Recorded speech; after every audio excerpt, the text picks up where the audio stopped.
5 गोलियों की आवाज और 5 लाशें। उन लोगों को मारने के बाद वो औरत वहाँ से गई नहीं, बल्कि वही बैठकर पागलों की तरह खाना खाने लगी। उसने अकेले ही 5 लोगों का खाना खत्म कर दिया। जब उसका पेट भर गया तब उसने ध्यान दिया कि उसके कंधे में गोली लगी है और खून बह रहा है, मगर उसे जरा सा भी दर्द महसूस नहीं हो रहा था। उसने अपनी उंगली घाव के अंदर डाली और गोली को अपने शरीर से बाहर निकाल दिया। इसके बाद उसने एक थैला ढूंढा और सारे हथियार उसमें भर लिए। फिर वो बाहर सड़क पर आ गई और टैक्सी ड्राइवर से पूछा कि क्या उसे अंग्रेजी आती है। उनमें से एक ने ना कहा तो लूसी ने उसे गोली मार दी। ये देखकर दूसरा ड्राइवर डर के मारे कांपने लगा। उसे अंग्रेजी नहीं आती थी, फिर भी उसने हाँ बोल दिया। लूसी ने उसे अस्पताल चलने को कहा। रास्ते में रेड लाइट पर उसने महसूस किया कि उसकी सुनने और महसूस करने की ताकत बहुत बढ़ गई है। वो 100 मीटर दूर की हल्की आवाज भी साफ साफ सुन सकती थी। यहाँ तक कि मुश्किल चीनी भाषा में लिखे बोर्ड को देखते ही वो उसके लिए जान पहचान वाली अंग्रेजी में बदल गया। वो सीधा ऑपरेशन थिएटर में घुस गई और वहाँ चल रहे ऑपरेशन को नजरअंदाज कर दिया। उसने मरीज के दिमाग का स्कैन देखा और उसे पता चला कि ट्यूमर दिमाग और रीढ़ की हड्डी तक फैल चुका है। अब उसे बचाना नामुमकिन था, इसलिए उसने बिना कुछ सोचे उस मरीज को गोली मार दी। फिर उसने डॉक्टर पर बंदूक तान दी और अपना ऑपरेशन करने को कहा। डॉक्टर ने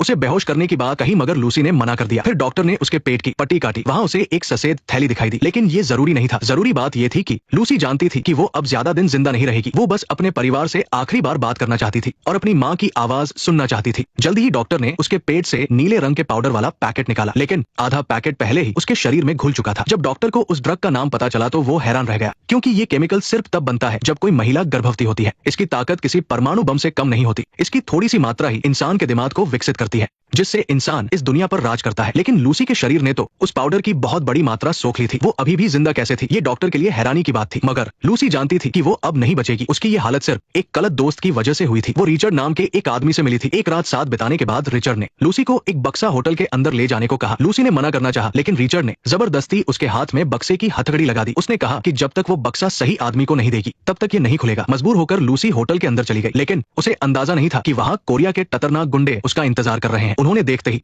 रिचर्ड को गोली मार दी और लूसी को पकड़ लिया। वो उसे अपने बॉस मिस्टर जांग के पास ले गए। भाषा समझ नहीं आने पर बॉस ने उसे कुर्सी पर बांध दिया और एक ट्रांसलेटर को फोन लगाया। वो जानना चाहता था कि बक्से में क्या है। लूसी ने घबराते हुए कहा कि ये एक गलतफहमी है और उसे नहीं पता कि अंदर क्या है। जब बॉस को कोई जवाब नहीं मिला तो उसने बक्से का पासवर्ड लिख दिया और लूसी को उसे खोलने को कहा। वो खुद डरकर कमरे से बाहर चला गया और उसके आदमियों ने सुरक्षा के लिए ढाल सामने कर ली। बंदूकों को अपनी तरफ तना देखकर लूसी ने डरते हुए पासवर्ड डाल दिया। बक्सा खुल गया, लेकिन कोई धमाका नहीं हुआ। जब उन्हें पता चला कि अंदर सिर्फ नीले रंग के पैकेट है तो बॉस का डर खत्म हो गया। वो वापस कमरे में आया। उसने थोड़ा सा पाउडर निकालकर एक प्लेट पर रखा। इसके बाद उसके आदमी एक नशेड़ी को पकड़ कर लाए। बॉस ने उसे सबके सामने वो पाउडर सूंघने को कहा। थोड़ी ही देर बाद वो आदमी पागलों की तरह हंसने लगा। जाहिर था कि ये ड्रग बहुत पावरफुल है, मगर अब उस आदमी का काम खत्म हो चुका था, इसलिए बॉस ने उसे वही गोली मार दी। उसे एक बढ़िया काम दिया। जब लूसी की आंख खुली तो उसने खुद को बिस्तर पर पाया। उसे पेट में तेज दर्द महसूस हुआ, मानो किसी ने उसके पेट पर चीरा लगाया हो। पास रखे औजार देखकर वो डर गई कि शायद किसी ने उसकी किडनी निकाल ली है, मगर ऐसा नहीं था। उन्होंने बस उसके पेट का ऑपरेशन करके एक पूरा पैकेट उसके पेट में डाल दिया था और टांके लगा दिए थे। उसके जैसे ही वहाँ 3 और आदमी भी थे। गैंगस्टर्स उनके शरीर के जरिए नशीली दवाइयाँ यूरोप भेज रहे थे। वहाँ पहुंचने पर पैकेट निकाला जाएगा, तभी उन्हें आजादी मिलेगी।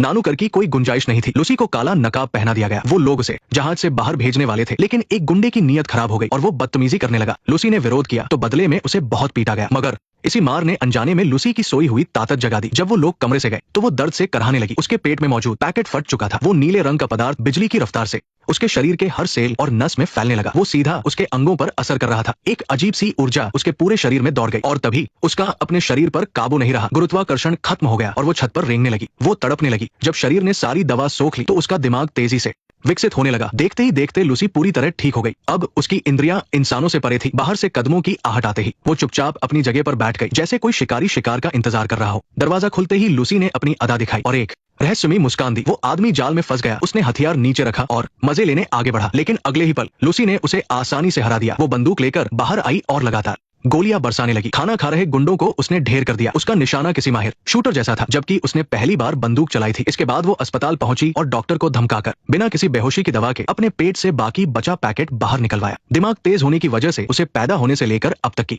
सारी यादें साफ दिखाई दे रही थी। वो किसी भी चीज से ऊर्जा ले सकती थी। उसे जिंदगी की शुरुआत और अंत का ज्ञान हो चुका था और उसे अपनी मौत भी दिखाई दे रही थी। इस सब के पीछे गैंग का लीडर बॉस चोई था, जो इस वक्त लड़कियों के साथ ऐश कर रहा था। लूसी ने दोनों हाथों से गोलियां चलाकर होटल में तबाही मचा दी। उसने दरवाजे के पार से ही अंदर के बॉडीगार्ड्स को मार गिराया। वो अपना कोट उतारकर चुपचाप बॉस चोई के सामने बैठ गई। उसने चोई के हाथों में चाकू घूम दिया और बाकी 3 आदमियों का पता पूछा, क्योंकि लूसी को महसूस हो रहा था कि उसका जीवन 24 घंटों में खत्म होने वाला है, इसलिए उसे वो बाकी 3 पैकेट चाहिए थे ताकि उसका दिमाग पूरा विकसित हो सके। लेकिन चोई को उसकी गहरी बातें समझ नहीं आई और उसने मुंह नहीं खोला। मगर अब उसकी मर्जी नहीं चलने वाली थी। लूसी ने उसके सिर पर हाथ रखा और उसका दिमाग पढ़ लिया। नसों के जरिए उसे आसानी से उन तीनों आदमियों की लोकेशन मिल गई। बॉस चोई ने अपनी पूरी जिंदगी में कभी इतनी बेइज्जती महसूस नहीं की थी। जैसे ही लूसी मुड़ी, वो गुस्से में पागलों की तरह चीखने लगा। नेक्स्ट पार्ट देखने के लिए वीडियो को लाइक करो।